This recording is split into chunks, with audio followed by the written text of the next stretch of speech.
Salut à tous et bienvenue sur Récapitaine Cinéma.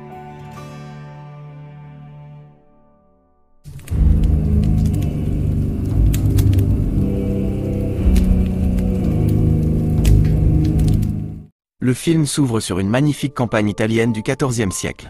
On rencontre Sœur Fernanda, emmitouflée dans des vêtements d'hiver même pendant le chaud été. Elle se dispute avec Sœur Geneviève à propos d'un âne espiègle. Leur mauvaise humeur se poursuit lorsqu'elle rencontre le jardinier. Malgré le fait qu'on lui ait dit à plusieurs reprises de les laisser tranquilles, il les salue joyeusement. Cela exaspère les religieuses, qui se déchaînent sur lui avec tout ce qu'elles peuvent attraper. La scène se déplace ensuite dans un château où un riche seigneur, Bruno, rabâche finance et bataille à sa femme visiblement agacée, Francesca. Ses réponses sarcastiques et ses regards insistants vers le serviteur à proximité, Masetto, suggèrent une romance interdite. Même les gardes sont là des bavardages incessants de Bruno.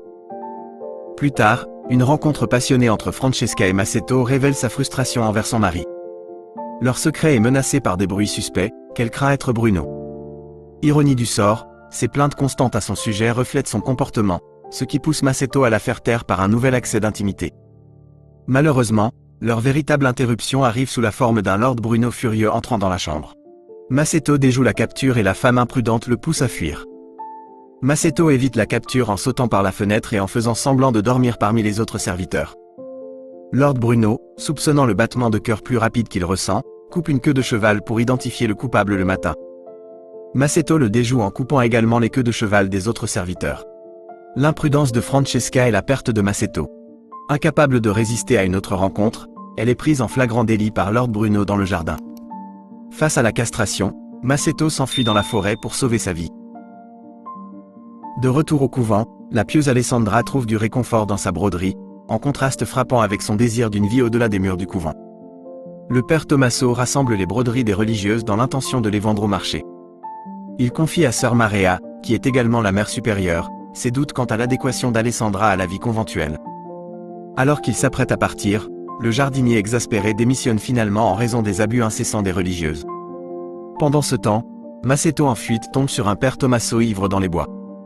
La charrette de Tommaso s'est renversée, dispersant les broderies dans la rivière.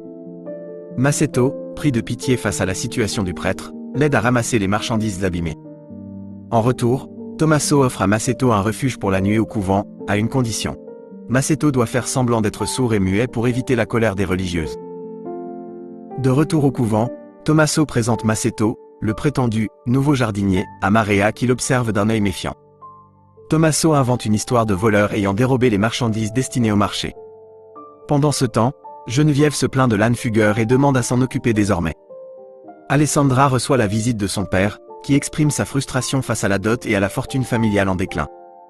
Rester au couvent semble être la seule option abordable, à son grand désespoir. Fernanda tombe sur Masetto et, ne le reconnaissant pas, le menace d'une arme. Maria intervient, le présentant comme le nouveau jardinier et calmant la situation. Bien que méfiantes, les jeunes religieuses ne peuvent s'empêcher d'être curieuses de cette arrivée inattendue. Une visiteuse clandestine nommée Martha arrive au couvent à la faveur de la nuit, empreinte de secret.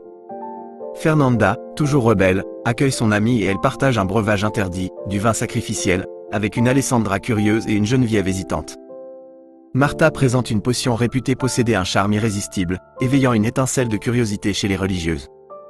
À mesure que la nuit s'avance et que le vin sacrificiel fait son effet, les inhibitions faiblissent et les frontières s'estompent.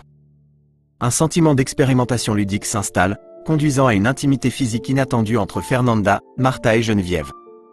Plus tard, une Alessandra en détresse, inconsciente des événements qui se sont déroulés, cherche du réconfort auprès de Masetto. Prenant son silence pour un espace sûr pour se confier, elle laisse l'interaction devenir étonnamment intime. Masetto, maintenant toujours son simulacre de surdité et de mutisme, se retrouve piégé dans une situation qu'il ne peut expliquer. Le lendemain, Monseigneur Bartolomeo reçoit une visite guidée de Tommaso et Maria. Pendant ce temps, Geneviève prépare la potion de belladone, mais succombe à ses effets hallucinogènes. Masetto se glisse dans la chambre d'Alessandra pour une escapade, mais une vieille religieuse inconsciente les interrompt. Il s'échappe par la fenêtre, révélant accidentellement sa capacité à parler sous le coup de la surprise. De retour dans son logement, Alessandra confronte Masetto à propos de son mensonge. En ce temps, Geneviève, intoxiquée par la potion, comprend mal la technique de maquillage subtil et se coupe violemment le visage qu'elle barbouille de sang. Elle fait irruption dans la chambre de Masetto, tentant maladroitement de le séduire avant d'admettre ses véritables sentiments. Elle est gay. La situation dégénère encore avec l'arrivée de Marta et Fernanda. Elle maîtrise Maceto et l'emmène de force. Alessandra et une Geneviève défoncée les suivent, tombant sur un coven de sorcières pratiquant un rituel. Maceto est attaché à un autel et Fernanda s'apprête à le sacrifier. Geneviève, poussée par la drogue et sa vérité refoulée, perturbe la cérémonie en attaquant les sorcières avec un bâton totem. Dans le chaos qui s'ensuit, Alessandra intervient et arrête Fernanda. Maceto, enfin libéré de sa charade, révèle qu'il peut parler, ajoutant à la confusion générale. La dernière bombe vient de Geneviève. Non seulement elle est gay, mais elle est aussi juive, un secret encore plus choquant à cette époque. Geneviève, décoiffée et paniquée, fait irruption au couvent, sa nudité et ses traces de sang tranchant radicalement avec le lieu saint. Frappant frénétiquement aux portes, elle crie à l'aide, réveillant l'évêque Bartolomeo en visite. Le chaos éclate alors que les sœurs se lancent des accusations. Geneviève accuse Fernanda de sorcellerie, qui à son tour dévoile les secrets cachés de Geneviève, son homosexualité et sa foi juive interdite. Ajoutant au chaos, Tommaso et Marea sortent de la chambre de cette dernière, leur état débraillé révélant leur propre liaison secrète. Le lendemain matin, c'est un lugubre évêque Bartolomeo qui préside aux confessions. Il lit à haute voix une litanie de péchés, assignant une pénitence à chaque religieuse. Tommaso est dépouillé de son sacerdoce et exilé dans un monastère. Quant à Maceto, il est renvoyé aux griffes de Lord Bruno, vraisemblablement pour être emprisonné. Dans un champ de fleurs, un semblant de paix revient aux jeunes sœurs. Elles s'excusent pour les trahisons qui se sont déroulées, une inquiétude commune pour le sort de Maceto flottant dans l'air. Pourtant, malgré l'ordre rétabli, le poids de leurs secrets révélés et des conséquences auxquelles elles font face pèse lourdement. De retour dans les griffes de Lord Bruno, Maceto est confronté à une réalité terrifiante. Bruno révèle son plan de le garder en vie pour le torturer lentement avec des rats. Maceto apprend le sort tragique de Francesca, emmurée vivante pour stérilité et son appartenance à un village ennemi. Bruno se réjouit de sa future jeune épouse. Désespéré, Maceto implore les gardes de le libérer, mais ne reçoit que des moqueries. Une diversion bizarre arrive sous la forme d'une tortue avec une bougie sur le dos, un cadeau des religieuses. Cela permet à Alessandra, Geneviève et Fernanda de libérer Maceto et de le remplacer par un mannequin. Vêtu d'une tenue de religieuse, Maceto s'échappe avec ses secoureuses. Pendant ce temps, Marea rencontre secrètement Tommaso, lui confessant enfin leur amour caché.